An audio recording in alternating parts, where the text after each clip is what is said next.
ஒரு குட்டி கதை சொல்லிட்டா. ஹாலிஃபாக்ஸ் பயணம் பண்றப்போ எனக்கு யாருமே தெரியாது அப்படின்னு நினைச்சேன். ஆனா தெரியாத நண்பர் சக்திவேலன் வீட்டுக்கு அழைச்சாங்க. அவங்க வீட்டுக்குள்ள போன உடனே ஒரே மழலை பட்டாளம். அந்த வாண்டுங்க வகுப்புல ஒரு ரெட்டை வேற ஜீன்ஸ் படத்துல வர ராமு விசுமர் இருந்தாங்க. அந்த பக்கம் திரும்பினா அலைமகள், மலைமகள், கலைமகள் இவங்க 3 பேர் நமக்காக சமைச்சிட்டு இருந்தாங்க. சரி சமைங்கன்னு சொல்லிட்டு நம்மள பார்க்க வந்த நண்பர்களை நான் பார்க்க போனேன். அங்க போனா வெறித்தனமான வண்டிகளோட நமக்கு வணக்கம் சொன்னாங்க.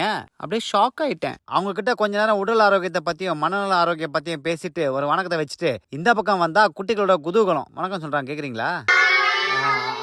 வீட்டுல பொண்டு பொடுசுக்கு இருந்தாலே ஒரு உற்சாகம் தான்ல. அடுத்ததான் முக்கியமான தருணம். சைவ பிரியாணி என்ன, இட்லி என்ன, சட்னி என்ன, பூரி என்ன, கிழங்கு என்ன, அடுடா. அது மட்டுமில்ல, கீழே உட்காந்து சாப்பிடுறாங்கன்னு பார்க்கும் போதே உச்சி மண்டையில இருந்து உள்ளங்கால வரைக்கும் ஜிவ்வுன்றுச்சு. இந்த மாதிரி ஒன்னா குடும்பமா உட்காந்து சாப்பிட்டே பல வருஷங்களாவது எனக்கு. ரொம்ப நாள் கழிச்சு வீட்டு சாப்பாடு சாப்பிட்ட உடனே மனசுக்குள்ள மகிழ்ச்சி. என்னதான் சொல்லுங்க, உபசரிப்புல தமிழ் அடிச்சிக்க முடியாது. கடைசியா உளுத்தங்களை கஞ்சின்னு கொடுத்தாங்கயா. வேற மாதிரி செதறிட்டேன்.